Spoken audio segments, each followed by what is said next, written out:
Hi everyone, welcome to an exciting series where we'll cover the life cycle on building an Alexa skill. I recommend watching the videos for each step and then applying the hands-on exercises in the videos before moving on to the next video in the sequence. You'll have the best practices by the end of this series with an engaging Alexa skill in store. You can also connect with me on Twitter and LinkedIn, and I'd love to hear your feedback on these videos. Okay, let's begin.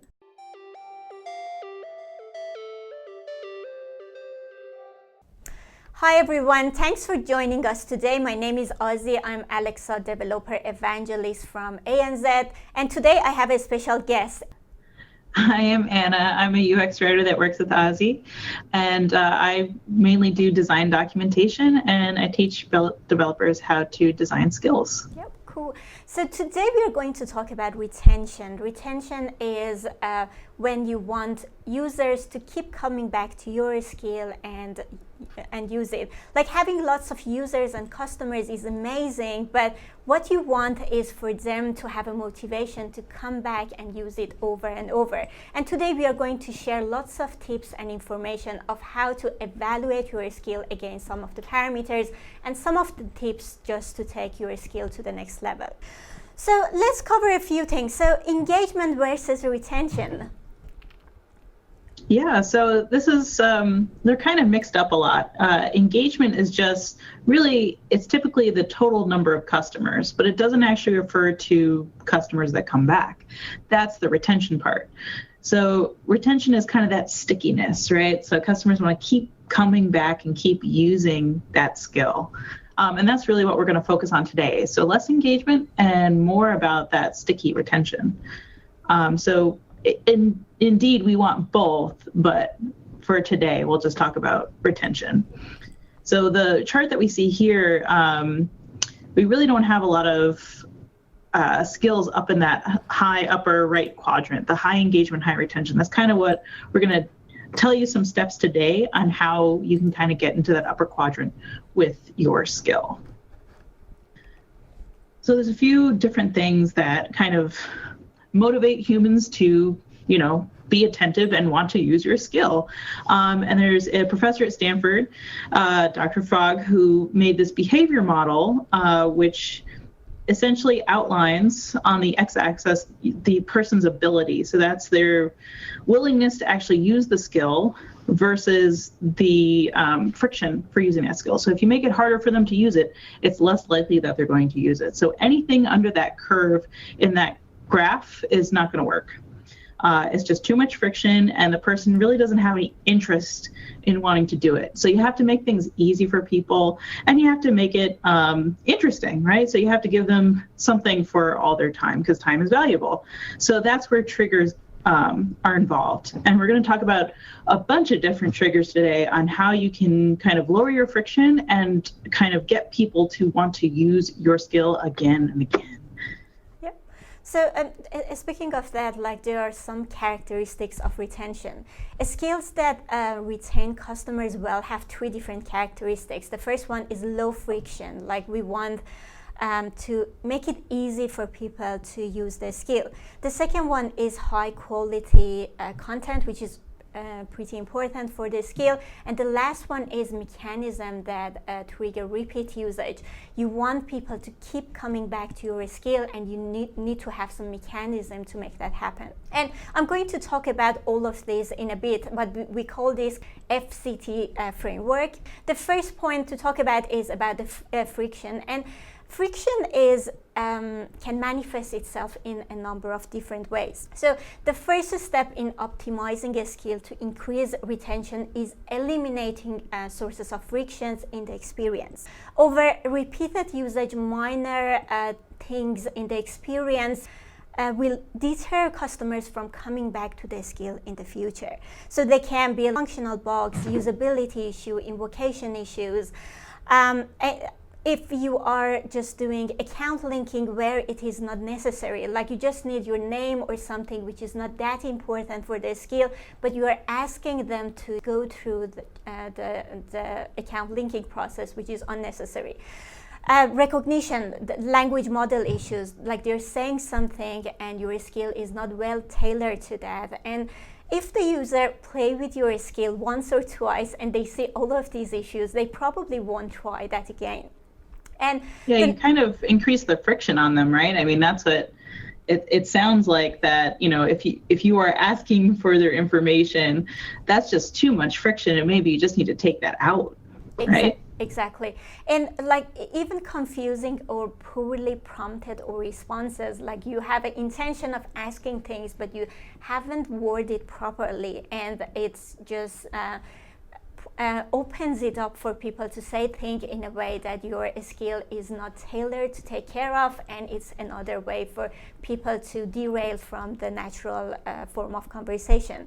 And overly verbose and repetitive prompted or responses are the same. Like if I'm opening the skill for the first time, it's okay to provide lots of information, what the skill is doing or what are the typical things that they can do. But if I hear it over and over again and I already know it, they have to wait, and it's another point of friction for them to be using your skill. Yeah, and some of these are actually opportunities, right? So let's say you're catching users trying to figure it out or trying to answer it in some way or ask for certain things. Those are opportunities where you can really improve that content. And you know, that's kind of exciting, right? Because that's a new avenue for you to explore in your skill.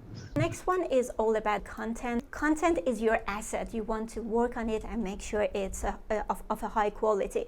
We noticed that a pre-recorded audio which is done by professional voice talent improves the quality of the content. So you can use the typical Alexa voice, you can provide the text and for Alexa to read it, but it might not be that engaging. And you need, well, that's also your brand too, right? So let's say like Geico Gecko, that's a at least in America, that's a, you know, one voice actor always doing that voice. So that's something that you would want to keep as part of your skill if you have a certain branded voice that you always use in your commercials or that you use for your games or other things in your product line. That being said, you could also, if you don't have one, you could try using poly voices too.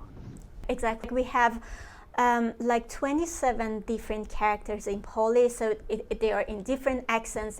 So still you can do a text-to-speech and you provide the text, but there are different characters, especially if it is a game, you want different characters, you want them to be just using different voices and accents, so that's an easy way to just achieve it.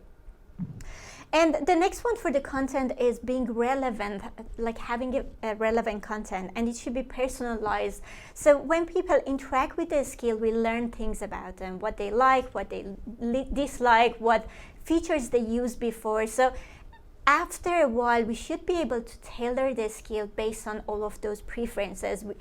And it's pretty easy. We can just persist those information and then use it later on to their benefit. So they kind of get the feeling that they're talking to a friend. Like when you talk to a friend and you mention where you've been, where you live, and all of those information, you don't ask them again. And that's the same with the skill, because they are interacting with it and they have the same expectation. So make sure you personalize the interaction over the time. Yeah, and that's something that, you know, we mentioned account linking previously. Yeah. You don't necessarily have to use account linking for that or go through those steps. But if you feel that you must have it for your skill to work properly, then definitely go for it. But there's other things that you can definitely explore and make that more personal experience for the customer. Exactly. And like prompts should be dynamic. Like when we are providing some messaging to the user, if we use the same phrasing over and over, it becomes boring. When we talk about graphical user interfaces, you are probably familiar that we do things in a consistent way. We place the buttons always on a particular part of the page, and the fonts and colors look the same. And the reason is that we are trying to help with people to have less cognitive load, for people to find things easily. But for voice, there is nothing for people to skim through. So if we are providing the same sort of messaging, we are not solving any problem, but at the same time we make it really boring. So if I keep repeating the same phrase over and over to my friends, they kind of I become predictable, and predictability is not that exciting. So make sure you have diversity with your content. If you want to say goodbye or welcoming them to the skill, have so many different ways to provide that, and it makes it more natural. Yeah, and sometimes you can even reward that behavior, like, hey, 5 times in a row, great job. Yeah. Or having things like that where they get kind of these like subtle hints that like, hey, I'm paying attention to you. And I notice that you keep coming back and I want to reward you for that good behavior. Exactly. And we are moving on from the content, but I talked about pre-recorded audio. We recently did run like a hackathon, a gaming hackathon here in ANZ, and we just purchased a very cheap recording equipment. It was about $50, and we just went to a room. It was pretty silent. We used some free softwares and did some editing, and the quality was amazing. The people that were in the hackathon were not voice actors, so don't feel like you have to hire someone to get to that quality. And I would say, coming from the film world, before you get your voice actor, you want to experiment with it quite a bit. You're going to want to get your friends to play Alexa or the customer and find out if your interaction is actually working and if it sounds right. And it also helps you to figure out if you are going to use text-to-speech if you're going to use Alexa, that you know how to put in pauses, how she's going to speak more naturally. You are in control of that too, so that you get that really nice and tight before you even think about hiring a voice actor, and make sure that script is the way that you want it, with all the punctuation and whatnot, before you even hire that talent. Exactly. And the next one is all about the triggers. So after a while, when people interact with your skill, it becomes habitual after a while, but probably they need help in the beginning. So you can have some triggers to encourage them to keep coming back to the skill and use the skill till it becomes habitual. So there are different ways to look into that, like the externals would be marketing, notification, reminders. You can just send them emails, or any way that you can keep reminding them that such a skill exists, and it can make their life easier or more fun. And the internal ones can be just a gamification technique. An example can be like to include a streak counter that customers don't want to break, or a leaderboard that they keep looking at it and they want to just have competitions with themselves or friends or families or other players that they don't know. So all of these make it more exciting for them to have a go with the skill till it becomes habitual. Yeah, and it does take a while to form those habits. I mean, like many people, it's hard to like go to the gym, for instance, because It's so hard. There's so much friction to it. So if you make something easy and fun and something that they want to come back to every day, that they want to see, hey, there's something new, or, oh, I heard that, there's something different in this skill, that makes it really exciting. And then it starts to become a habit because you're excited to try the next thing in that skill. Exactly. So now let's talk about some core drivers, how to gamify things. So we realize 8 different things to cover, and we are going to walk through them one by one. So the first one is epic meaning and calling. So retention definitely increases when customers believe they are participating in something greater than themselves. So non-Alexa example for this is, I can say it's Tom's Shoes, which donates a pair of shoes to children in need for every pair that you buy. So when you're purchasing something, you are kind of feeling better because you are helping with a better cause. Wikipedia, Stack Overflow, and other open source software movements are all driven by community contribution, in which people gladly volunteer their time because they believe in the value of the cause. It's also the same with sports teams, like you want to get a sense of the local or national pride or community to just being a part of it. And that's something that we can learn and leverage to our skill. Yeah, that's something in the skill that, let's say that, maybe you're not representing that cause, but you want to help. You could always use APIs from these open sources or from those different causes that you want to support in your skill so that users have another way to connect with it and to feel more involved in the community as well. Exactly. So the next one is development and accomplishment. So that's another way to increase retention. So it's when customers feel that they are making progress, developing a skill, or overcoming a challenge. So when I watch some videos to upskill myself, when I see they're leveling, like there are different episodes, so when I finish one episode, I kind of feel that I've improved, I've learned something, I've finished the topic, and now I'm moving to the other one. So that's a nice way for me to feel like accomplishment. Again, for a non-Alexa example, if I want to mention something, that would be fitness trackers. So it reward badges to customers as they make progress and achieve their goals, both for daily challenges as well as lifetime achievements. The same for educational services, the one that I mentioned for learning stops. If you are watching something on Udemy, it allows customers to learn and develop new skills, progressively graduating through different level of accomplishment. And you can provide reports, show them their scores, where they are, and how long is left to get where they started the journey. So that's something we need to learn for skills. Well, another thing is that, unfortunately, we can't. You could show badges through APL, but that's not something you should rely on. So how do you do that through voice? It would have to be like points in a game, or saying, hey, you're so close to level 5. Just, if you play 2 more questions, you're going to get there. So it's kind of letting the user know at the right time when they're close so that they want to play more. And we'll talk about other gamification techniques about when to use that or when to use other triggers that will help with that leveling technique.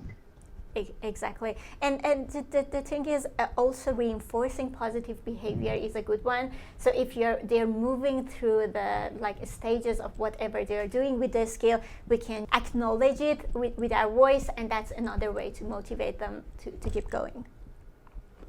So let's talk about some easy ways to achieve it. So the first one can be personal achievements. So you can set goals and award the achievements. So you can just provide points or any way that you think is relevant to your skill. It can also be friends and family achievements. So you can set a goal for the whole family, and the first one who reached that goal is kind of the winner. So you're creating competition at the same time, but they have a goal to find their way to achieve it. And sometimes doing points for points' sake, it's like saying, oh, you get a gold star. A lot of people will start to ignore it until you give them an actual reward. So those points have to actually have some kind of meaning behind them. They can't just be some kind of arbitrary system. And it has to be a way that the customer can track over time so they feel that sense of accomplishment over time. Exactly. And when you want to make it clear for people where they are, you can definitely use the leaderboards. So the leaderboards have different types. So friends and family, it can be a leaderboard based on the identity where player compete and rank against the people that they know well. The squad base is people get a part of a squad, so they are a part of a team, and when you are playing, you're helping that team to achieve the goal. So it kind of feels like you are a part of a team in that sense. And it can be anonymous. It can be an anonymous leaderboard that you are just scoring against any other number of players which played that day. So that's another way to think about it. And that's very popular in gaming today. I mean, like Overwatch, you're stuck in a group of so many people and you're just playing for a short period of time, and then it gives you a rank based off of, the result of your play during that session. You could do the same thing with an Alexa game or an Alexa skill as well. Exactly.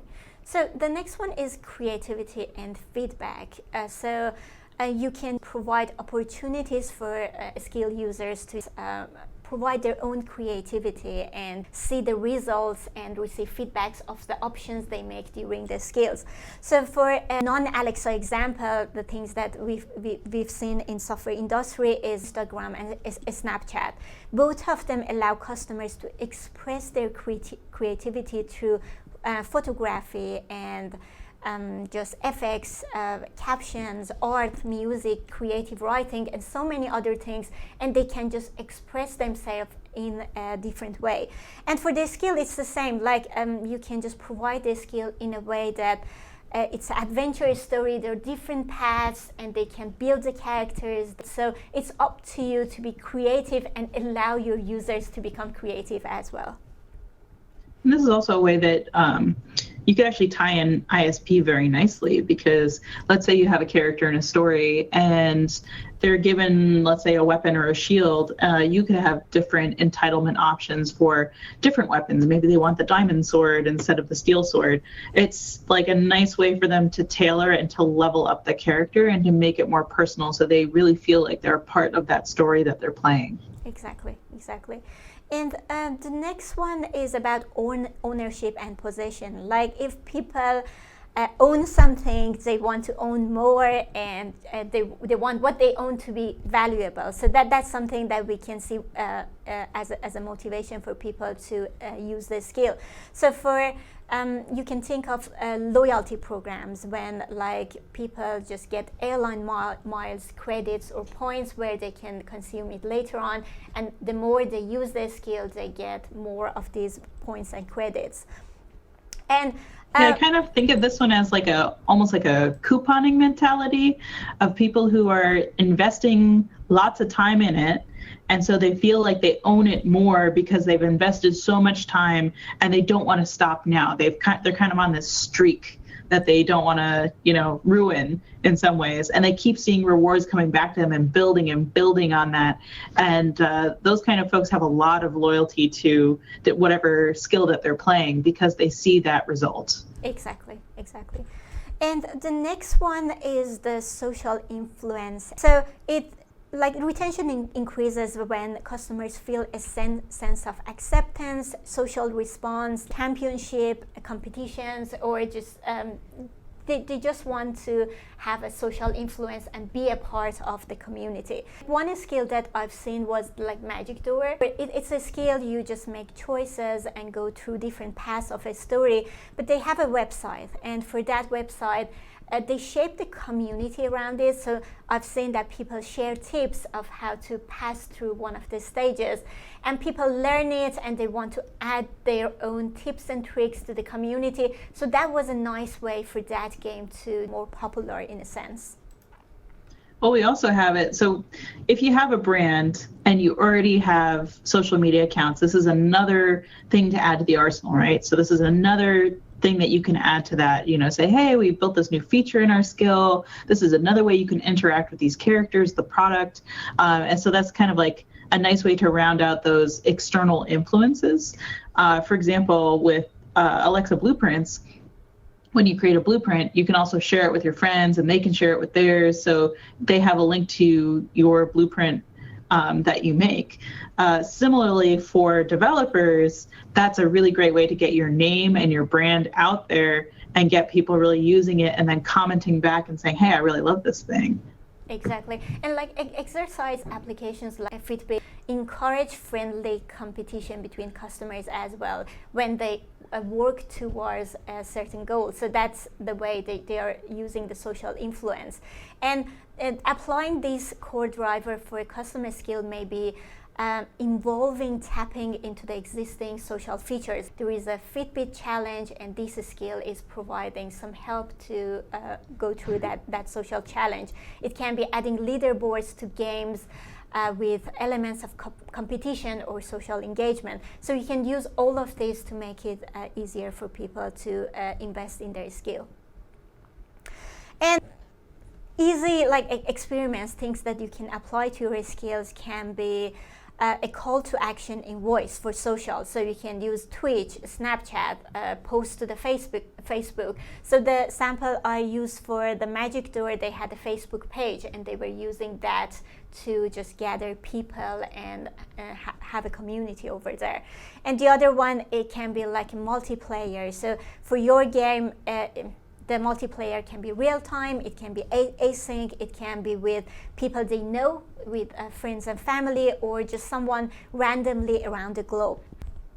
Oh, I was thinking that for social media, that's also a good way to call out things that are, kind of holiday events, new things, like try out this new stuff, like, hey, we only have this limited edition, like summer edition thing that you should try out. You can only get it until at the end of summer. It's only available for 2 months.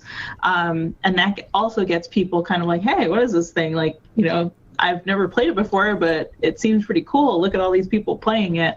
And so it's kind of this thing that starts to build on itself a little bit once you really get it going.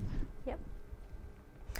And the next one is scarcity and impatience. Like retention increases when customers want something because they can't have it, they can't have enough of it, or they cannot have it right now. So, and it's interesting, like people do it all the time. What I can think of for non-Alexa examples would be torture with breaks. Like it forces users to wait or pay before being able to progress to the next step, and people just get more curious to have it and go to the next step. And there is, I can think of one off the top of my head, the Vortex is a game with, you're in space and there's certain robots that have to do certain tasks. And so you have to wait until, the next task is ready as the robots are working for you to keep the ship intact. So like that's a way to do it. Or you can make it an ISP thing where they could just pay to hurry up the process and move on to the next step in the quest, or to reward them with new quests, for example. Yep, exactly. And like some experiments you can have is to have torture break, like force them to wait to progress or monetize it, but be very careful. You don't want to create a very bad experience. Make sure it's the right amount and relevant for them, because if they haven't been already engaged and they see these breaks, it becomes annoying in a sense. So it's an art to figure out what's the right level to apply this. And it could be also things like, if you're looking at your metrics and you see that people are showing up on certain days but not on others, maybe they play your game on Saturday and they don't play it on Tuesday, you may want to put your torture break a little bit longer. If they're continuously playing and checking in and you want to have that process where they check in at so many hours, then you'd want to set your torture break to be a little bit shorter. So the same thing with the scarcity model, like you may say, hey, come back on Tuesday and you'll get more points for checking in, compared to, well, Saturday is just the same amount, so you should probably show up on Tuesday. Yeah, exactly. And for the scarcity, you can just limit the access to the content, and like if they pay, this is a nice way to monetize things. Like it's a good amount of content that people get engaged into the experience, but then if they want more, they are going to pay or unlock the content to just have access to it. So the next one is all about unpredictability and curiosity. Like you want to find out what happens next. And I find it really applicable to especially the games, like adventure games. You play with it, you don't have a visual to just imagine the characters and like to see the characters and the scenes. So you're kind of building the story in your head. And when you are in that mode, you want to see what comes next, like what should I expect next. So you keep coming back to the skill and play with it. Yeah, I mean, a more boring example would be the news. I mean, you don't know what story is going to pop up. Yeah. And that's what keeps people coming back. They want to hear what's going on and around them or around the world, and it'll be news stories every day. I think that's what is so frustrating for people about the news, at least here in the States, is that a lot of news sources are kind of regurgitated. It's the same story over and over again. So having fresh content every day in a news sense really brings customers back to your skill, saying like, wow, they're really showing me something different. Like, I really like this. Another version is, contests, sweepstakes. People love the unpredictability of it, especially if the prize is quite large, or sometimes not. Sometimes people just love to be in a lottery just to see what happens. I remember New York State Lottery had one where it's like, just takes $1 in a dream was their catchphrase. And it's really true. People really dream about it. And I think that kind of spurs their curiosity, and they just kind of love to be part of these events. Yeah, correct. And the next one is lose and avoidance. People want to avoid something negative happening. And let's say if they have a challenge, like I want to go to the gym every day from today. So if I'm towards it for 10 days, 11th day I don't want to break it because I'm already through that challenge, and if I break it I kind of lose all of the effort that I made through the days that was before. So I want to avoid that to be happening. So and another sample for that is like fear of missing out. They don't want to lose something which is easy for them to achieve. Let's say it's a deal that it's going to be only available today, so they want to be a part of it and to be using it. Yeah, I mean, the gym example, I don't do ups, I only do downs. So like, it doesn't work for me. Okay. But for other people, it kind of ties into the ones we were talking about previously. So we're talking about the loyalty that people want to, they kind of want to accrue a certain amount of points, that they don't want to lose those points because they've invested so much time already, and it's become easy enough that they can keep coming back and doing it.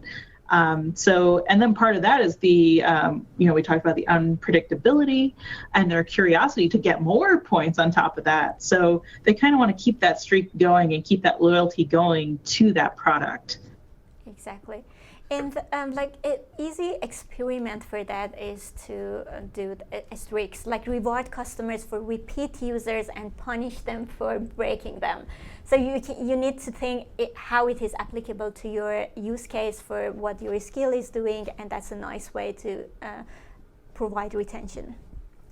Although I would caution that the punishment needs to fit the crime. Exactly. In this case, that you can't, it's actually, it causes a little bit of friction. Sometimes that's a good thing because they, lost a little bit, kind of 2 steps forward, 1 step back. But, you want to make sure that the punishment is not too harsh, depending on what level they are in your skill. So just, keep that in mind when you're setting up rewards and punishments. Yeah. And for that, you need to be understanding your users well. For a game, like if it is like kids, they like quick wins, they don't enjoy that much of punishment, so that's not the right strategy. If it is for adults or teenagers, they like to prove themselves, so they don't mind a little bit of challenge or a little bit of punishment. So understand them well and just have a strategy around it.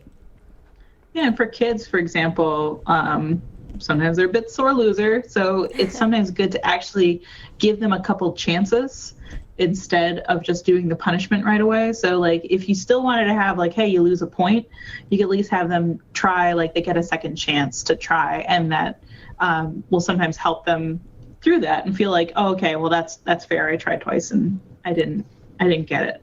Exactly. Okay, I have a skill live, and now I know all of these tricks, but how should I keep an eye in my skill, how to know it's healthy, it's going well, and what to do if it doesn't? Imagine that like there is a case that I see that my skill is not doing well. So it's a trivia game, I had lots of customers, and suddenly I see not many. So what happens? So the first thing I check is it broken? So how do I know it's broken? I just play with the skill. Is there something wrong with the backend code? Can I just interact with the skill? And is there any friction in the skill? Like there's a part which called interaction path. I'll show you guys in a bit, but that shows how people are interacting with the skill, through which path they interacted, like which intents they go through to achieve a goal, or what are the parts that there is a friction and they just finish the interaction in a sense. So when you look at it and see lots of people are just dropping out in a certain point, maybe something specific is happening over there, and you have to look closely to see what's happening. The third bit I check is the intent utterance history. So this is valuable real estate here, right? This tells you a lot about how people are reacting to your skill. So you can see errors, or I considered opportunities. Like there could be things I didn't even think of answering in my skill, and people are asking for them. Exactly. Like when I run workshops, people keep asking, can I know what people said to my skill? And like this place is a kind of an asset. And if you have 10 unique customers interacting with your skill, and lots of them are asking for something in particular, here we aggregate it and show it to you. So it's not everything that people set to your skill, but the ones that probably needs your most attention. I'm going to go through a UV index sample in a bit, but there it's about UV index in Australia. So if I see people are asking for UV index in a city in New Zealand, and I can just say, okay, there is a market in there. Or maybe at the moment I'm just saying, sorry, I don't understand, so maybe I can tell this is from New Zealand and we are planning to cover it later on. So you can see what's happening, where is the demand, and just cater towards it. So having a look at intent utterance history overall is good, especially if you see like your skill is not suddenly doing well, you might find some good patterns there. And definitely, yeah, please go ahead. So number 4 I find really interesting, just because I think a lot of people don't go back to the skill store. Once you post it, once you go through certification, you're kind of like, all right, it's up there. I'm done with that nonsense. But you should, because customers give really good feedback and sometimes really heartbreaking feedback. Cool. But you should still, you should still look at it, because it can help you. And a lot of times I've seen customers cite very specific examples of what happened, even what they said to Alexa and the response they got back. So there are just really good nuggets of information that you can glean from your reviews, good or bad. Exactly. Like, good reviews are encouraging. You definitely want them to keep going, but pay extra attention to the ones that are bad. Probably there is something there that you can add to your skill and make a better experience for future. Yeah, and you can see actually the dates of the reviews that were given. So sometimes you can correlate between when you're looking at your metrics, a certain window of time where you might have seen drop off, and then the reviews that followed from that. And you can kind of do some detective work to see, oh, hey, somebody's saying it's X thing that happened, and I know it happened at Y time. Let me see if I can fix that. Yeah, exactly. And like, check to see if your skill have low retention. Like, if you had lots of customers, suddenly they're dropping out, that's something that you want to pay extra attention. And I'll show you guys in a bit that how to check all of these information. But for low retention, let's say we started with a trivia game. I had lots of customers, suddenly the retention is dropping, and it's not broken, the reviews are good, so I have no clue. So for me, this indicates that I don't have a fresh content. I had good content for people to start with, but then they now know all of the questions and answers, and it's becoming boring. So for me, it's like, okay, now I know that I have to provide more content. The skill is okay, people love it, and that's going to solve the problem. Yeah, and sometimes I guess, Ozzy, how do you deal with the case of when to use ISP? Because maybe that drop off is happening because they don't want to buy. Exactly. How do you kind of encourage them? Yeah, you know. So that's actually a good point. Like, if I've recently added the ISP, so what I can look at is into the intent history. So when interaction path. So you look at interaction path and you see most of them are dropping at the point that I'm doing an upsell. So that shows to me that it's not the right time to do it, because no one is buying it. So that data is helping me to figure out that wasn't the right time, the right messaging. Maybe it's too early to just do an in-skill purchasing in this part of the program. Maybe my messaging wasn't clear enough. So I'm selling something, I'm asking them to purchase it, but they don't know what it is, and that's why they're not willing to continue. But when I see that data point, that's a good start. Now I know I have to work in this specific part. So let's jump into developer console. So I'm going to show you guys a skill that we have in Australia. So this is a UV index skill. It's live, and it has been live for a while, and I picked this skill because it was pretty popular here, and it has lots of data. But this morning when I wanted to have a test before this show, I noticed that I see lots of drop in the consumption of this skill, and I noticed, yes, it's winter here. and in winter people don't need UV index. So for me, this indicates that my skill is seasonal. So if I have it published in different part of the world, probably it's summer in US, so I might have more customers there. So that was interesting to see this morning from this skill. So what I want to show you guys first is on the left hand side, when you go to the build page, you can see the intent history. What you can see here, I'm going to jump to the help. Yeah. So what you typically see if people are interacting with your skill is a bunch of utterances. So these are like the utterances and what they're saying, and this is the confidence. When you see high confidence, know that it's something that you definitely have to pay attention.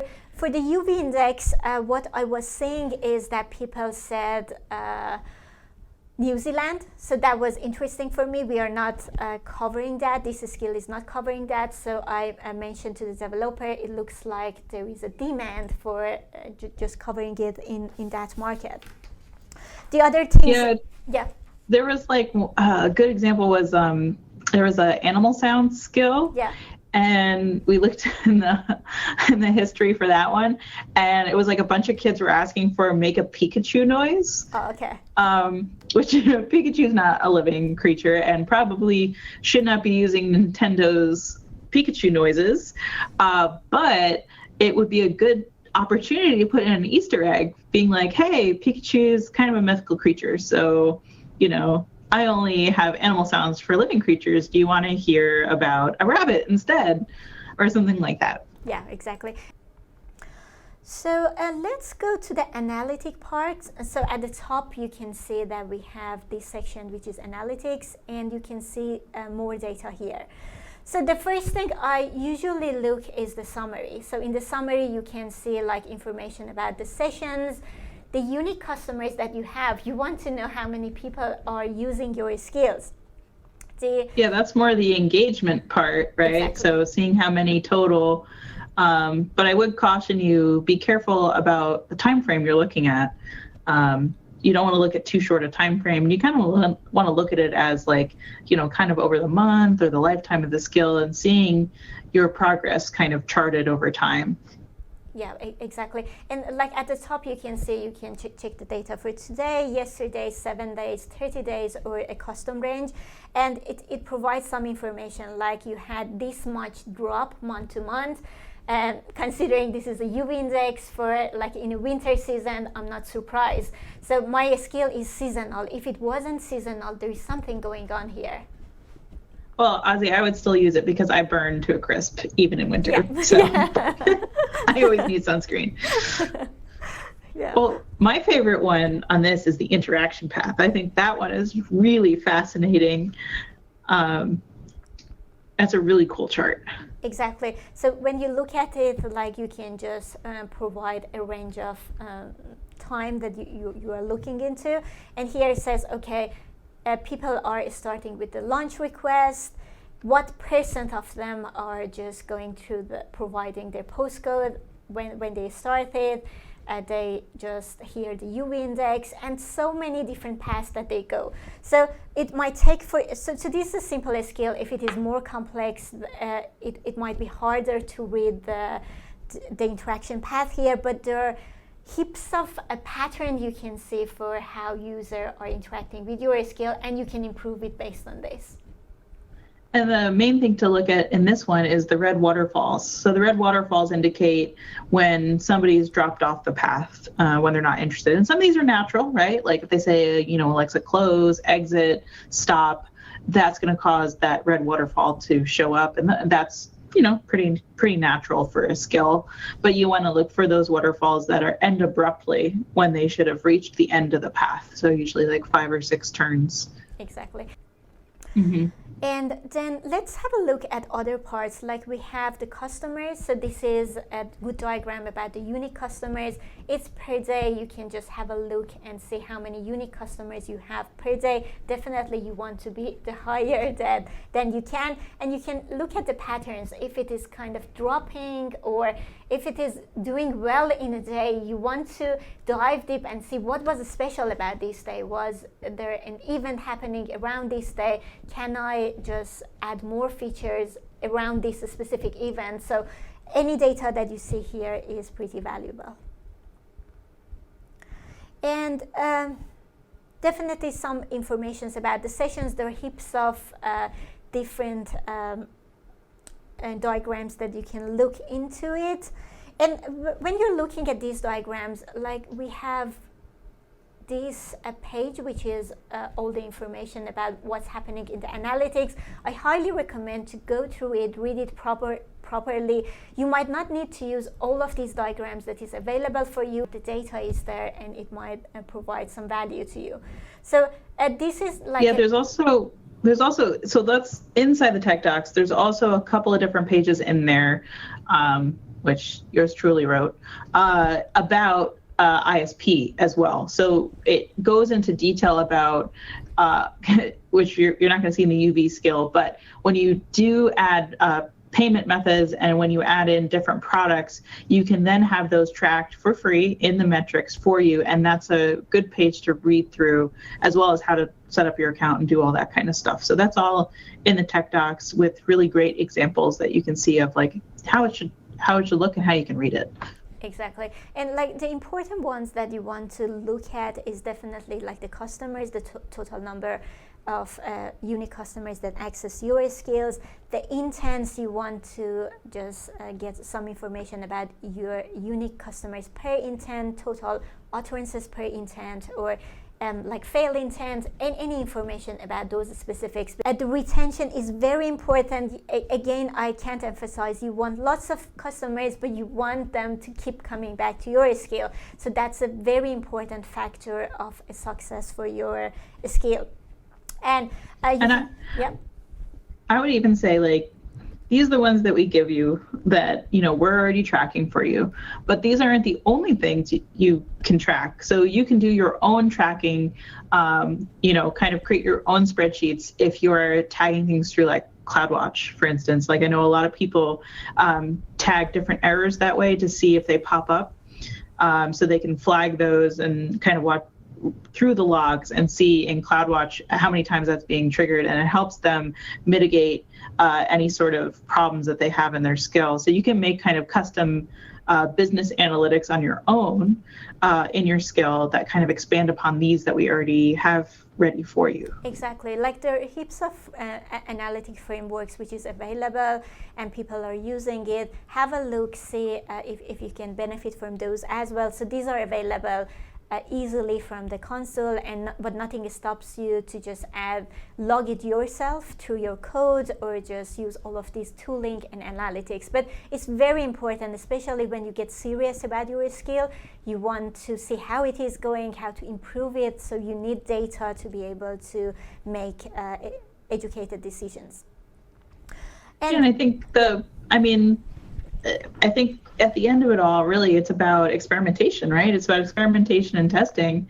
If something's not going well, it's okay to try new stuff, right? And track it. This is a pretty easy way to track any test that you do. Exactly. So here, I'm not going to go through every one of these diagrams available here, but you have information about the customers, sessions, utterances, intents. Retention is a very important one, which I want to just show for a bit. So this is showing the retention over 12 weeks. So, and you want to see like how many percent of the customers came back over to all of these weeks. So for this skill, it's not doing well, so it's not a data that I can just dive deep more into it. But if you see people coming back through different weeks, that's a good sign. If you see them just using the skill once and that's pretty much it, it wasn't sticky enough, and you need to think of strategies around it. And the interaction path, we already covered it. So I think that was pretty much what we wanted to share. So to wrap it up, first make sure you understand what retention means. What are all of the motivations for people to keep coming back to your skill? You can watch this video and then write some notes and points of how each one of these is applicable to my skill. What's my strategy to make it available? Then when you apply it, make sure you know how to look at this information, all of these data through analytics, intent history, and a lot more that you can add on your own to your skills, and measure yourself, like where my skill is when I was predicting it to go based on this strategy, and pivot if necessary throughout the time. Yeah, and I would say the thing you can think about is the FCT framework: the friction, the content, and the trigger, right? So those are the three things that you need to focus on once you get those metrics, to kind of dive deep into it and see, okay, which part is it? The too much friction? Is it my content's not refreshed enough? Like maybe the trigger isn't motivating enough. And those are kind of the 3 points, the 3 takeaways that I think will help you get more sticky in your skill. Yeah. And thanks for listening. Make sure you watch other videos previous to this one for a life cycle of skill building. There is a video there which talks about how to create voice asset, good content, and you can just benefit from that. Aside from that, thanks Anna for joining us. And thank you, Azzy. This is awesome. No worries. Thank you. And have a good time, everyone. Bye. Bye.